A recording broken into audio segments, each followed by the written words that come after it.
ಕೋಲಾರ ಜಿಲ್ಲೆಯ ಲಕ್ಷಾಂತರ ರೈತ ಕುಟುಂಬಗಳ ಜೀವನಾಡಿಯಾಗಿರುವಂಥ DCC ಬ್ಯಾಂಕ್ ಹಾಗೂ ಹಾಲು ಒಕ್ಕೂಟದಲ್ಲಿ ರಾಜಕಾರಣ ಮಾಡಿದ್ರು ದಿನೇ ದಿನೇ ಹೆಚ್ಚಾಗ್ತಾ ಇದೆ. ಯಾಕಂದರೆ ಇವತ್ತು ಬಡವರು ಸ್ವಾಭಿಮಾನದ ಬದುಕಿಗಾಗಿ ಹಸುಗಳನ್ನು ಕಟ್ಟಿಕೊಂಡು ಅವುಗಳಿಗೆ ದಿನದ 24 ಗಂಟೆ ದುಬಾರಿಯಾಗಿರುವ ಪಶು ಆಹಾರ ಇರ್ಬೋದು, ಮತ್ತು ಪಶು ಆಹಾರ ಇರ್ಬೋದು, ಮೇವು ಇರ್ಬೋದು, ಇವುಗಳ ಮಧ್ಯೆಯೂ ಸಹ ಹಾಲನ್ನು ಉತ್ಪಾದನೆ ಮಾಡಿ ಹಾಲು ಒಕ್ಕೂಟಕ್ಕಾಗಿದೆ. ಇಲ್ಲಿ ಆಡಳಿತ ನಿರ್ವಹಿಸಿದಂಥ ರಾಜಕಾರಣಿಗಳು ಅಧಿಕಾರವನ್ನು ಸ್ವೀಕಾರ ಮಾಡಿ ಕೋಟ್ಯಾಂತರ ರೂಪಾಯಿ ಹಣವನ್ನು ದುರುಪಯೋಗಪಡಿಸಿಕೊಂಡಿದ್ದಂತೇಳಿ ಬಂಗಾರಪೇಟೆ ಶಾಸಕರ ಎಸ್ ಎನ್ ನಾರಾಯಣಸ್ವಾಮಣ್ಣವರು ಇವತ್ತು ದಾಖಲೆಗಳ ಸಮೇತ ಆರೋಪ ಮಾಡ್ತಾ ಇದ್ದಾರೆ. ಡೀಸೆಲ್ಗೆ 70 ಲಕ್ಷ ಕೊಟ್ಟಿದ್ದಾರಂತೆ, ಮತ್ತು ದತ್ತಿಯಲ್ಲಿ ಹಸುಗಳೇ ಸತ್ತಿಲ್ಲ ಅದಕ್ಕೆ ನಕಲಿ ದಾಖಲೆ ಸೃಷ್ಟಿ ಮಾಡಿ ಲಕ್ಷಾಂತರ ರೂಪಾಯಿ ಲೂಟಿ ಮಾಡಿದ್ದಾರಂತೆ. ಅದರ ಜೊತೆಗೆ ಮತ್ತಿತರ ಗೋಲ್ಡನ್ MUK ಡೈರಿ ಇರ್ಬೋದು, ಮತ್ತು ಸೋಲಾರ್ ಪ್ಲ್ಯಾಂಟ್ ಇರ್ಬೋದು, ಮತ್ತು ಹಾಲಿನ ಪುಡಿಯಲ್ಲಿರ್ಬೋದು, ಪ್ರತಿಯೊಂದರಲ್ಲೂ ಸಹ ರೈತರ ವ್ಯವಹಾರನೆಯ ಸಗಣಿಯನ್ನು ತಿಂದು ತೇಗಿ ಇವತ್ತು ಐಷಾರಾಮಿ ಜೀವನ ಮಾಡುತ್ತಿರುವ ರಾಜಕಾರಣಿಗಳಿಗೆ ನಾಚಿಕೆಯಾಗಬೇಕು. ಇವತ್ತು ಹಾಲು ಒಕ್ಕೂಟದಲ್ಲಿ 1 ಲೀಟ್ರ್ ಹಾಲು ಉತ್ಪಾದನೆ ಮಾಡಬೇಕಾದ್ರೆ ಮಹಿಳೆಯರನ್ನ ಕೇಳಬೇಕು, ಖಂಡಿತವಾಗ್ಲೂ 34 ರೂಪಾಯಿ ಖರ್ಚು ಬರ್ತಾರೆ.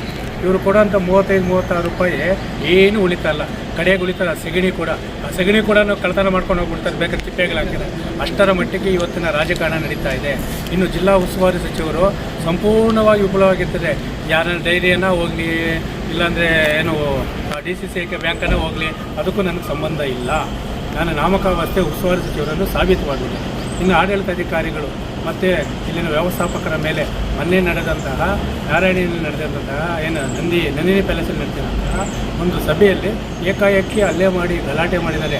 ಅಲ್ಲಿ ಎಲ್ಲ ವೈಟ್ ಬಟ್ಟೆಗಳು ಹಾಕ್ಕೊಂಡ್ಬಂದಿರೋರೆ, ಯಾರೂ ಕಷ್ಟಪಟ್ಟು ಹಸುಗಳನ್ನ ಸಾಕಿ ಸಲಹಿ ತೊಳೆದವ್ರು ಯಾರೂ ಬಂದಿಲ್ಲ.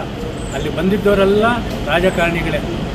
ಯಾವ ಒಕ್ಕೂಟನ ಹೆಂಗೆ ನಾಶ ಮಾಡಬೇಕು, ನಮ್ಮ ನಾಯಕರು ಯಾವ ರೀತಿ ಆರೋಪ ಮಾಡಿದ್ರೆ ಅವ್ರು ನಾವು ಬೆಂಬಲವಾಗಿ ಯಾಕೆ ಸೂಚನೆ ಮಾಡಬೇಕು. ಅಲ್ಲ ಸ್ವಾಮಿ, ಈ ಎರಡೂ ಕಣ್ಣುಗಳಾದಂತಹ DCC ಬ್ಯಾಂಕ್ ಮತ್ತು ಹಾಲು ಒಕ್ಕೂಟದಲ್ಲಿ ರಾಜಕಾರಣ ಮಾಡೋದು ನಾಚಿಕೆ ಆಗಲ್ವಾ?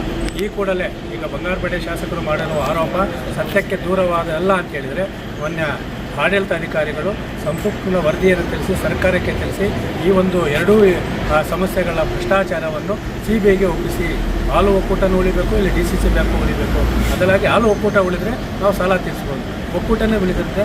ಈ ಕೂಡಲೇ ಬೇಸಿಗೆ ಮುಗಿಯುವವರೆಗೂ ಯಾವುದೇ ಕಾರಣಕ್ಕೂ ಅಭಿವೃದ್ಧಿ ಹೆಸರಿನಲ್ಲಿ 1 ರೂಪಾಯಿ ಕಡಿತ ಆದಾಯವನ್ನು ವಾಪಸ್ ಬಿಡಬೇಕು, ಅದಕ್ಕೆ ರೈತರಿಗೆ ಕೊಡಬೇಕು, ಪ್ರೋತ್ಸಾಹ ಧನವನ್ನು ಬಿಡುಗಡೆ ಮಾಡಬೇಕು, ಪ್ರತಿ ಲೀಟ್ರಿಗೆ 50 ರೂಪಾಯಿ ನಿಗದಿ ಮಾಡಿ ಈ ಒಂದು ಭ್ರಷ್ಟಾಚಾರವನ್ನು CBIಗೆ ಒಪ್ಪಿಸಿ ಲಕ್ಷಾಂತರ ರೈತ ಮಹಿಳೆಯರ ಸ್ವಾಭಿಮಾನ ಬದುಕನ್ನು ಕೊಟ್ಟಂಥ ಹಾಲು ಒಕ್ಕೂಟವನ್ನು ಉಳಿಸದೇ ಹೋದರೆ ಮುಂದಿನ ದಿನಗಳಲ್ಲಿ ಹಸುಗಳ ಸಮೇತ ಒಕ್ಕೂಟ ಮುತ್ತಿಗೆ ಹಾಕುವ ಎಚ್ಚರಿಕೆಯನ್ನು ಮತ್ತು ಭ್ರಷ್ಟ ಅಧಿಕಾರಿಗಳು ಮತ್ತು ಭ್ರಷ್ಟ ರಾಜಕಾರಣಿಗಳ ವಿರುದ್ಧ ನಾವು ಸಹ ನ್ಯಾಯಾಲಯದಲ್ಲಿ ಮೊಕದ್ದಮೆ ದಾಖಲು ಮಾಡುವ ಮುಖಾಂತರ ನಮ್ಮ ಒಕ್ಕೂಟವನ್ನು ಉಳಿಸಿಕೊಳ್ಳುವ ಎಚ್ಚರಿಕೆ ನೀಡ್ತೀವಿ.